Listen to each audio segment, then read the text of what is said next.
जय हिंद बच्चों, कैसे हैं आप। आशा करते हैं बिल्कुल स्वस्थ होंगे। तो पिछले वीडियो में आप लेविस डॉट स्ट्रक्चर या लेविस डॉट सिंबल, उसके बाद ऑक्टेट रूल, डपलेट रूल और केमिकल बॉन्ड क्या होता है इसके बारे में आप पढ़ चुके हैं। आज हम केमिकल बॉन्ड के टाइप में आयनिक बॉन्ड या इलेक्ट्रोस्टैटिक बॉन्ड और इलेक्ट्रोवैलेंट बॉन्ड कैसे बनते हैं और आयनिक कंपाउंड की क्या विशेषताएं होती है, यानी characteristic properties of ionic compound, इसके बारे में स्टडी करने वाले हैं। तो आइए स्टार्ट किया जाए। मैं डीएनए का यन और आप जिस चैनल के थ्रू, तो बताने की जरूरत नहीं है, तो स्टार्ट करते हैं। तो हम पहले पिछले वीडियो में पढ़ चुके हैं केमिकल बॉन्ड क्या होता है। अब इसके बारे में टाइप्स के बारे में पढ़ेंगे। केमिकल बॉन्ड और केमिकल बॉन्ड को उसके स्ट्रेंथ और कौन से कॉन्स्टिट्यूएंट पार्टिकल के बीच बन रहा है, इसके आधार पर 3 क्लास में डिवाइड किया गया। तो पहला क्या है, आयनिक बॉन्ड। तो आज इसी के बारे में चर्चा करने वाले हैं। आयनिक बॉन्ड, इसी को वो क्या बोलते हैं, इलेक्ट्रोवैलेंट बॉन्ड। इलेक्ट्रोवैलेंट बॉन्ड, ठीक है। तो आज इसके बारे में और इसके कंपाउंड यानी कंपाउंड के बारे में प्रॉपर्टीज स्टडी करेंगे। तो पहले बॉन्ड पढ़ते हैं। तो आयनिक बॉन्ड क्या है, देखिए ये वर्ड है आयन्स। आयन्स यानी जिसमें आयन्स होंगे। वो आयन्स कैसे होंगे, पॉजिटिव आयन होंगे। कौन कौन से आयन होंगे, पॉजिटिव आयन और नेगेटिव आयन, ठीक है। अपोजिट आयन के बीच, ये इसको ऐसे कह सकते हैं कि आयनिक बॉन्ड वो है जो आयन से मिलकर बने होते हैं। अब आयन सेम टाइप के आयन आपस में आकर संपर्क यानी बॉन्ड बनाएंगे नहीं। वो कैसे आयन्स होंगे, अपोजिट आयन होंगे। Opposite in sense of positive and negative, ठीक है। तो पॉजिटिव आयन्स और नेगेटिव आयन्स, ठीक है। नेगेटिव आयन्स क्या करते हैं, केमिकली कंबाइन जब करते हैं तो वो बॉन्ड क्या कहलाता है, आयनिक बॉन्ड होता है। यानी the bond form between cation that is positive ion and anion that is negative ion called ionic bond, ठीक है। ठीक है, एग्जाम्पल देखते हैं। फिर से मैं लिख दे रहा हूँ वर्ड्स में। The bond formed by opposite ions. Opposite ions अब अपोजिट आयन समझ गए हैं कि पॉजिटिव आयन और नेगेटिव आयन के बीच जो बॉन्ड बनेगा उसे क्या बोलेंगे, आयनिक बॉन्ड बोलेंगे, ठीक है। इसी को दूसरे वर्ड्स में आप क्या कह सकते हैं, कंप्लीट ट्रांसफर से जो बॉन्ड बनते हैं, यानी the bond form through complete transfer of electron between cation and anion, ठीक है। तो आइए एग्जाम्पल्स देखते हैं। एग्जाम्पल क्या है, आप बहुत पहले से एग्जाम्पल में NaCl का द बेस्ट एग्जाम्पल समझते हैं। तो Na का आउटर मोस्ट सेल में इलेक्ट्रॉन कितने होते हैं, एक। तो इसको क्रॉस से दिखा रहे हैं, ये लेविस डॉट स्ट्रक्चर हो गया। क्लोराइड NaCl कैसे बनेगा, NaCl एक आयनिक कंपाउंड, कैसे बॉन्ड बनेगा उसको समझाने के लेविस सिंबल का जरूरत पड़ेगा, क्योंकि पहले पढ़ चुके हैं। सोडियम आयन पहले कैसे बनेगा, तो जब ये इलेक्ट्रॉन लॉस करेगा ये दे देगा तो ये बन जाएगा। अच्छा, इसका ब्रैकेट में इलेक्ट्रॉनिक कन्फिग्रेशन लिखना चाहें तो लिख सकते हैं। क्या लिखेंगे, 281, इसका 287, ठीक है, 287। अब क्या होगा, ये लॉस करेगा, इलेक्ट्रॉन लॉस किया तो सोडियम आयन हो गया। इलेक्ट्रॉनिक कन्फिग्रेशन किया हुआ 28, यहाँ पर एक लॉस कर दिया तो अभी क्या ज़्यादा है, इसमें प्रोटॉन ज़्यादा है। कितना ज़्यादा है, इलेक्ट्रॉन से एक ज़्यादा है, क्योंकि कितना इलेक्ट्रॉन था इसमें, सोडियम में 11, प्रोटॉन कितना था 11, ठीक है। अब इलेक्ट्रॉन लॉस कर दिया, अब इलेक्ट्रॉन कितना बचा है 10, लेकिन ये प्रोटॉन कितना है 11 है। तो कितना ज़्यादा है प्रोटॉन, 1 यूनिट। 1 यूनिट प्रोटॉन क्या है, ज़्यादा, इसलिए उस पर क्या लिखा जाएगा, सोडियम प्लस। उसी तरह से यहाँ पर क्लोरीन था, क्लोरीन 1 इलेक्ट्रॉन लिया और इसका इलेक्ट्रॉनिक कन्फिग्रेशन क्या हो गया, 2 2 4 2 6। अब ये क्रॉस वाला इलेक्ट्रॉन सोडियम का है, तो यहाँ इसके ब्रैकेट में लिखेंगे 288, 7 से 8 हो गया। तो यहाँ पर क्लोरीन के आउटर मोस्ट इलेक्ट्रॉन कितना था, 17 था। प्रोटॉन कितना था, 17 था। एक इलेक्ट्रॉन जुड़ गया, कितना हो गया, 18 हो गया। लेकिन अभी प्रोटॉन कितना है, अभी भी 17 है। तो कितना ज़्यादा इलेक्ट्रॉन है, 1 यूनिट। 1 यूनिट क्या है, इलेक्ट्रॉन ज़्यादा है। तो उस पर कैसा चार्ज होता है, नेगेटिव, इसलिए क्लोरीन पर क्या लिखते हैं, एक नेगेटिव चार्ज। जितना इलेक्ट्रॉन आएगा उसी के रिस्पेक्ट में उतना नेगेटिव चार्ज दिखाते हैं। ठीक है, तो ये अब बन गया, जब लेने के बाद ये नेगेटिव चार्ज हो गया। ठीक है, क्या हो गया, नेगेटिव चार्ज। अब ये नेगेटिव चार्ज जो आएंगे, सोडियम, इसका इलेक्ट्रॉनिक कन्फिगरेशन ब्रैकेट में लिखा गया है, इसको हम क्लियरिटी के लिए न लिखें, ये प्लस, यहाँ पर माइनस, पास आएंगे, अपोजिट चार्ज है, अट्रैक्शन होगा, पास आएंगे, इनके बीच फोर्स काम करेगा। ये फोर्स कौन सा होगा, ये फोर्स का नाम होगा इलेक्ट्रोवैलेंट या आयनिक फोर्स, इसे बोलते हैं आयनिक बॉन्ड। तो इसको चार्ज न लिखकर हम लिखते हैं Na, ठीक है, और Cl, यानी हम इक्वल चार्ज है, प्लस और माइनस तो हम नहीं लिखते हैं। तो ये हो गया आपका आयनिक बॉन्ड इनके बीच है, और ये कंपाउंड क्या है, आयनिक कंपाउंड है। क्लियर है, समझ में आया बात।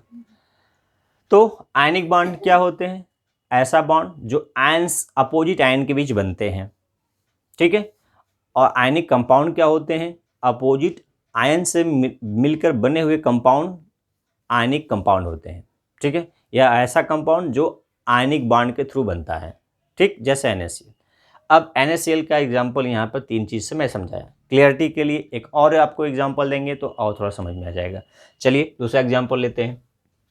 सोडियम क्लोराइड के बाद एक कैल्शियम ऑक्साइड ले लेते हैं। क्या ले लेते हैं, कैल्शियम ऑक्साइड, चूना, लाइम, CaO में आयनिक बॉन्ड है। इसको कैसे एक्सप्लेन करें, आइए समझते हैं। तो कैल्शियम का CaO, कैल्शियम के आउटर मोस्ट शेल में कितने इलेक्ट्रॉन हो, इसको इसके लेविस डॉट स्ट्रक्चर बनाएंगे तो क्या बनाएंगे, तो इसका आउटर मोस्ट इलेक्ट्रॉन में 2 है। ठीक है, इसका इलेक्ट्रॉनिक कन्फिगरेशन 2 8 8 2, 2 8 8 2, 10 और 18 2 20 होता है। लेकिन आउटर मोस्ट शेल के इलेक्ट्रॉन को दिखाया गया इस तरह से। ऑक्सीजन के आउटर मोस्ट शेल में कितने होते हैं, 6 होते हैं। टोटल नंबर ऑफ इलेक्ट्रॉन कितने होते हैं, 8 होते हैं। लेकिन दिखाएंगे क्या, 2 6, यानी इसको ऑक्टेट होने के लिए कितना चाहिए, 2 इलेक्ट्रॉन। इसका ऑक्टेट कंप्लीट नहीं है, 2 एक्स्ट्रा है, तो ये क्या करेगा, लॉस करेगा। ये क्या करेगा, गेन करेगा। कितना गेन करेगा, 2 इलेक्ट्रॉन गेन कर लेगा। तो ये ऑक्टेट जैसा, यानी ऑक्टेट रूल को फॉलो करेगा। Noble gas electronic configuration attend कर लेगा, ये भी लॉस करके इलेक्ट्रॉनिक कन्फिगरेशन अटेंड कर लेगा, नोबेल गैस लाइक। तो आइए देखते हैं। तो यहाँ डॉट्स मैंने ऑक्सीजन के दिखाया है, यहाँ क्रॉस से कैल्शियम का। तो ये क्या होगा, कैल्शियम लॉस किया, कितना इलेक्ट्रॉन, 2 इलेक्ट्रॉन। किसको दे दिया, ऑक्सीजन को। तो अब ये क्या हो जाएगा, ये Ca2 प्लस। क्यों, क्योंकि ये 2 इलेक्ट्रॉन क्या कर दिया है, लॉस कर दिया है। अब इसके आउटर मोस्ट में 8 इलेक्ट्रॉन हो गया, ये 2 इलेक्ट्रॉन गेन कर लिया है, तो क्या हो गया, 2 नेगेटिव चार्ज। ठीक है, अब इसका इलेक्ट्रॉनिक कन्फिगरेशन 2 8 हो गया। तो ये नेगेटिव हो गया, ये पॉजिटिव हो गया। पास आएंगे, किस फोर्स से आएंगे, इसी को, उस फोर्स, जिस फोर्स से पास आएंगे, आपस में जुड़ेंगे, उस फोर्स को नाम देंगे आयनिक बॉन्ड या इलेक्ट्रोवैलेंट बॉन्ड। ठीक है, तो चार्ज न लिख के हम क्या लिख सकते हैं, इनका सिर्फ ऐसे लिख सकते हैं, CaO। ये हो गया आपका कैल्शियम ऑक्साइड। ये आयनिक कंपाउंड हो गया। क्यों, क्योंकि इसमें आयंस हैं, आयंस कंस्टिट्यूएंट्स हैं। जब किसी कंपाउंड में आयन कंस्टिट्यूएंट होंगे तो वो आयनिक कंपाउंड होता है। ठीक है, चलिए कुछ और एग्जांपल आप समझ सकते हैं इस तरह से। तो एक और एग्जांपल ले लेते हैं। नेक्स्ट एग्जांपल आपका है मैग्नीशियम क्लोराइड। ठीक है, मैग्नीशियम क्लोराइड भी एक आयनिक कंपाउंड है। कैसे आयनिक बॉन्ड बनता है उसे समझते हैं। तो मैग्नीशियम के आउटर मोस्ट शेल में कितने इलेक्ट्रॉन होते हैं, 2 इलेक्ट्रॉन होते हैं। ठीक है, और क्लोरीन के अभी आपने देखा कि 7 होते हैं। ठीक, ये 7 है। इसका इलेक्ट्रॉनिक कन्फिगरेशन लिखना चाहें तो लिख सकते हैं, 2 8 2, इसका 2 8 7। ठीक, अब ये लॉस करके क्या होगा, 8 होना चाहिए। ये 1 इलेक्ट्रॉन गेन करके 8 होना चाहेगा। लेकिन यहाँ देखिए 1 ही इलेक्ट्रॉन लेगा, तो यहाँ पर 2 इलेक्ट्रॉन इसका लॉस करेगा, तो कौन 2 इलेक्ट्रॉन लेगा, एक क्लोरीन 1 लेगा, तो 2 क्लोरीन की जरूरत पड़ेगी। ठीक है, तो ये 2 क्लोरीन बनाइए, 2 2 4 2 6 एक साथ। इसका भी क्या है, 2 8 7 है। यानी 1 इलेक्ट्रॉन इस क्लोरीन को दे, 1 इलेक्ट्रॉन इस क्लोरीन को दे, तब ये क्या होगा, एक इलेक्ट्रॉन लेकर दोनों नेगेटिव चार्ज हो जाएंगे। तो ये बनेगा क्या, Mg2+, और Cl कितना है, एक Cl 1-, दूसरा Cl भी 1-, दोनों को एक साथ लिखें, दोनों का इक्वल चार्ज करके लिखें, तो क्या लिखेंगे, इनको एक साथ लिखेंगे, Cl2 को लिख देंगे, यानी Cl2 लिख देंगे, MgCl को 2 है तो ये 2 MgCl2, ये हो गया आपका आयनिक कंपाउंड मैग्नीशियम डाइक्लोराइड। ठीक, 3 एग्जाम्पल से आप आयनिक बॉन्ड को समझने का प्रयास किए। यदि आपको समझ में आ गया तो ठीक, नहीं तो एक बार आप प्रयास करिए समझने का, फिर से वीडियो देखिए। चलिए, अब आयनिक कंपाउंड बन गया, आयनिक बॉन्ड के थ्रू बना है। अब आयनिक कंपाउंड जो बना है उसके क्या कैरेक्टरिस्टिक प्रॉपर्टीज है, इसका स्टडी करते हैं। ठीक है, तो और भी आयनिक कंपाउंड हो सकते हैं, जैसे आपका NH4Cl, ये ammonium chloride ionic compound, calcium oxide, magnesium chloride, ठीक है, लिथियम फ्लोराइड, इसके अलावा और भी हैं KCl, ठीक है, सीजियम क्लोराइड, ये सब आयनिक कंपाउंड है। ठीक, सीजियम CsCl, सीजियम क्लोराइड, ये सब क्या है, आयनिक कंपाउंड के एग्जाम्पल हैं जिसमें आयनिक बॉन्ड होता है। आइए अब आयनिक कंपाउंड की क्या कैरेक्टरिस्टिक प्रॉपर्टीज है उसे समझते हैं।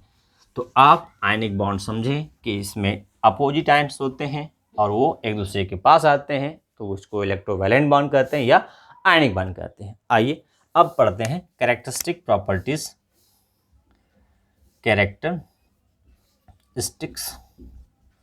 कैरेक्टरिस्टिक प्रॉपर्टीज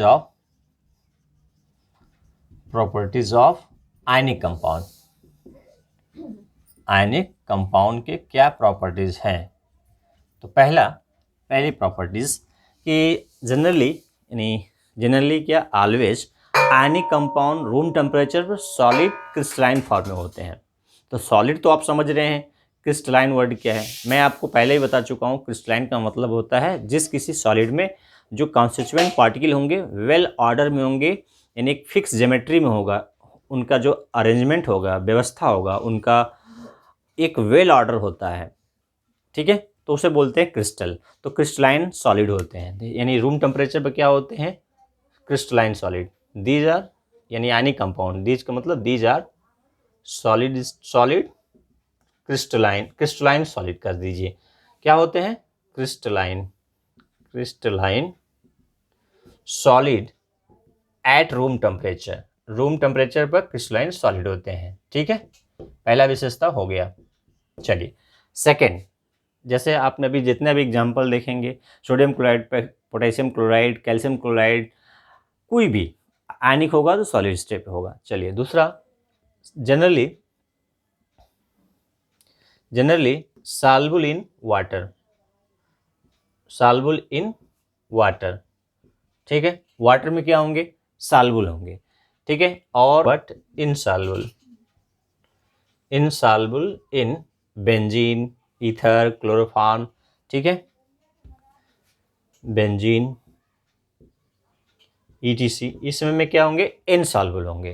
जैसे नमक क्या है, बेंजीन में या ईथर में या क्लोरोफॉर्म में या कार्बन टेट्राक्लोराइड में क्या होंगे, इनसॉल्युबल होंगे, लेकिन वाटर में क्या है, सॉल्युबल है। ठीक है, चलिए थर्ड पॉइंट, इनका जो मेल्टिंग पॉइंट है और बॉइलिंग पॉइंट, तो आप क्या बोलेंगे, हाई होता है। क्यों होता है, due to strong electrostatic force of attraction. जो आयंस के बीच कॉन्स्टिट्यूएंट आयंस होते हैं अपोजिट, उनके बीच जो फोर्स ऑफ अट्रैक्शन बहुत ही स्ट्रॉन्ग है, इसलिए इनका मेल्टिंग पॉइंट है। क्योंकि रूम टेम्परेचर पर क्या होते हैं, सॉलिड होते हैं, तो इनका क्या करोगे, पिघलाना चाहेंगे तो इनका मेल्टिंग पॉइंट क्या होगा, बहुत हाई होगा, जनरली हाई होगा, और इनका बॉइलिंग पॉइंट भी हाई होगा जब। ठीक है, क्यों हाई होगा, due to strong electrostatic force of attraction. ठीक है, तो high melting point and boiling point. तो मेल्टिंग पॉइंट का कारण क्या है हाई होने का, ठीक है, ड्यू टू स्ट्रॉन्ग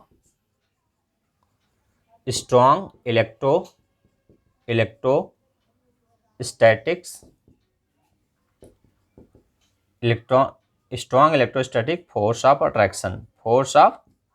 अट्रैक्शन, ठीक है, इसके कारण से इनका मेल्टिंग पॉइंट हाई होता है।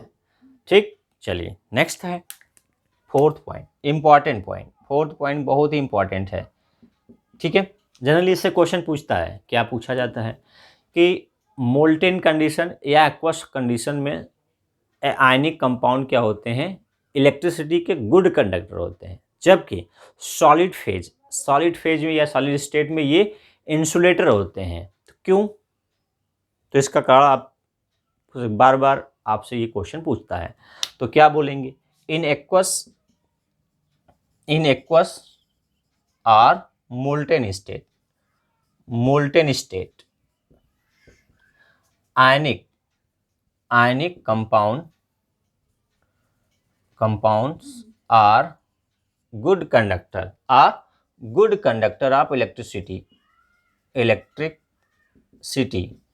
ठीक है, due to free ions, but एक और चीज इसमें जोड़िए, but insulator in solid phase में क्या होंगे? इंसुलेटर होंगे, सॉलिड स्टेट या फेज, ठीक है। तो ये याद रखना है, यानी नमक पानी में घोलेंगे या नमक को पिघलाएंगे। मोल्टेन का मतलब हीट देकर पिघला देना, या आप एक्वस का मतलब पानी में डाल दिए हैं, घुल गया है, पानी में घुलने के बाद वो फ्री आयन हो जाते हैं, Na+Cl-, यानी NaCl को आप पानी में डालते हैं तो क्या होगा? Na+ और Cl- दूर हो जाते हैं, ये सेपरेट हो जाते हैं। इसके कारण से ये फ्री होते हैं, तो फ्री होने के कारण से में इलेक्ट्रिसिटी ये क्या करते हैं? फ्लो करा सकते हैं, क्योंकि ये मूव करेंगे तो इलेक्ट्रिसिटी फ्लो होगा, ठीक है। तो ये मोल्टेन या एक्वस कंडीशन, तो पानी का समझ में, यदि आप इसको हीट करेंगे तो भी ये पिघल जाएगा, तो Na+ और Cl- ये भी आयन फ्री हो जाएंगे, उस समय भी इलेक्ट्रिसिटी का क्या होगा? कंडक्टर होगा। लेकिन सॉलिड फेज में है तो उसके आयंस क्या हैं? टाइटली बाउंडेड हैं, तो ये दूर नहीं हो पाते, इसलिए absence of free ion, it is insulator in solid phase, ठीक है। But in aqueous and molten it is good conductor of electricity, good conductor, ion move करेगा, इलेक्ट्रिसिटी फ्लो होगा। तो ये 4 हो गए, ठीक है। तो आपको ये प्रॉपर्टीज और इसके आयनिक कंपाउंड कैसे बनते हैं, यानी आयनिक बॉन्ड क्या होते हैं, आयनिक कंपाउंड बनते हैं तो उनकी प्रॉपर्टीज क्या होती है, ये आपको मैं डिस्कस किया, ठीक है। तो वीडियो कैसा लगा? यदि अच्छा लगा तो लाइक करिए और अपने दोस्तों के साथ शेयर कर दीजिए, और चैनल को सब्सक्राइब कर लेंगे तो जो भी मैं वीडियो अपलोड करूँगा आपको तुरंत नोटिफिकेशन मिल जाएगा। तो वीडियो देखने के लिए धन्यवाद। आपका दिन मंगलमय हो। जय हिंद, जय भारत।